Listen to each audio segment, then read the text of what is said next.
Hello friends, good morning, Radhe Radhe. তোমরা আমার গোপোষণাকে দেখেই নিলে সেজে গুজে বসে আছে। তো তারপরেই দেখো, ওই যে গতকালের বাসি খাবার খাওয়া শুরু হয়ে গেছে। যেহেতু গতকাল আমার বোন বাড়ি ছিল না, আজকে বাড়ি এসেছে। তো এসেই ও সবার আগে বলছে, মা আমার জন্য রেখেছো তো? কই আমার খাবার কই, আমি এখন খাবো। তো পিসি ভালো মন্দ রান্না করেছিল, পিসিকে ফোন করে বলেছিলাম যে পিসি আমি যেতে পারি না, আমার জন্য পাঠিয়ে দিবা। তো পিসি এই যে ভাজা পুলি, রসের পুলি সব কিছু করেছে, দিয়ে আমার জন্য পাঠিয়ে দিয়েছে। আমার জন্য মানে বাড়ির সবার জন্যই আর কি। এই যে এই বক্সটাতে রয়েছে রসের পিঠে, বলছি রসের পুলি, মানে ভাজা পুলি রসে ভেজানো, আর এইখানে রয়েছে ভাজা পুলি। আমার তো পুলি টুলা তো ভালো লাগে না, মানে আমি খাই না, আমার একদমই বাজে লাগে, কিন্তু পিসি দিয়েছে বলে আমি একটা খেয়েছিলাম। আর এই যে আমার বোন এখন গতকালের বাসি ফ্রাইড রাইস আর চিলি চিকেন খাচ্ছে।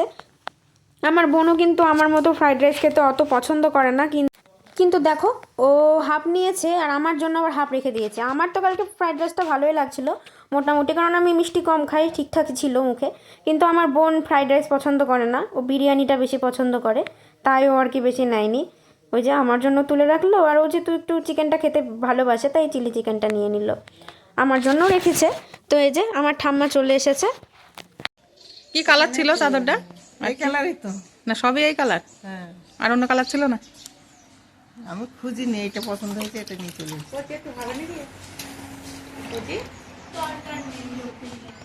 দাও দাও। এখন বাজে বেলা 1টা, আর রান্না কি হয়েছে দেখো, লাউ পাতা বাটা, সয়াবিন আলুর তরকারি আর পেঁয়াজ কলি আলু ভাজা।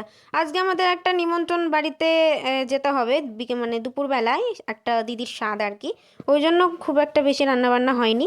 আর ওখানে সমস্ত শাড়িগুলো বাবা দেখছিল, মানে দাম ফেলছিল, যেহেতু ওগুলো ব্যবসার শাড়ি, ওই জন্য। তো তারপর আমি কাজে বসে পড়েছি, কারণ সকাল থেকে তো আমি ঘরে ঢুকতেই পারছিলাম না, এত ঠান্ডা। আমার পড়া ছিল, আজকে আমি পড়তে গেছিলাম, 10টার দিকে বাড়ি এসেছি। তো 10টার দিকে বাড়ি এসে বসে থেকে এখন 11টা বাজে, আমি দেখো বিছানা তুলতে লেগে পড়েছি। আর এই যে গাইস কি বলবো, এই 3টে লেপ ব্ল্যাঙ্কেট ভাঁজ করতে গিয়ে আমার অবস্থা কেরোসিন হয়ে যায়। আর একটু কাজ করতে গিয়ে গান না শুনলে আমার ঠিক জমে না, ওই জন্য আর কি। আর ওই 3টে লেপের যা ওজন ভাই কি বলবো, মানে আমার থেকেও ওজন বেশি, আমি মাকে সেটা বলছিলাম। তো এই যে দেখো, এখন আমি কিন্তু ঘর মুছতে লেগে পড়েছি, কারণ ওটাই আমার কাজ, ঘর মোছা ছাড়া। এমনিতেও আমি কাজ করি না সেরকম, পরীক্ষার সাথে মা আমাকে সেভাবে কোনো কাজ করতে দেয় না, কিন্তু আজকে আমি বাড়িতে বসেই ছিলাম, ওই জন্য ঘরটাও মুছে নিচ্ছিলাম, কারণ মা আবার কখন লেট হয়ে যাবে, ওই জন্য আমি করে নিচ্ছিলাম। এরকম করো, এটা আমার দাদু।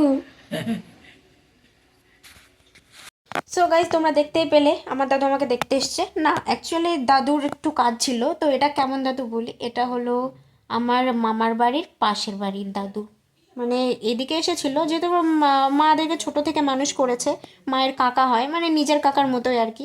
একদম পাশের বাড়ি, মানে পুরো নিজের কাকার মতো। তো আমরাও দাদুর মতোই ভালোবাসি, আমাদেরও ভালোবাসে।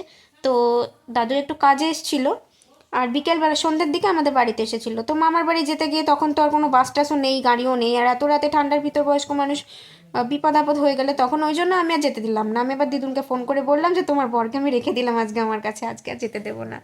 তো যাই হোক, দাদু আজকে আমাদের বাড়িতেই থাকবে, আমার ঘরেই থাকবে, আমি উপর ঘরে চলে যাব। তো ভিডিওটা কেমন লাগলো জানিও, ভালো লাগলে লাইক কমেন্ট শেয়ার এবং সাবস্ক্রাইব করে সঙ্গে থেকো। দেখা হচ্ছে সবার সাথে নেক্সট ব্লগে। আর এই যে আমার ছেলে তোমাদেরকে কিছু বলবে, তো আমার ছেলে তোমাদেরকে গুড নাইট বলে দিল। তো চলো, এখন আমি আর আমার ছেলে একটু পড়াশোনা করব, দিয়ে ঘুমাবো। তো চলো সবাইকে টাটা।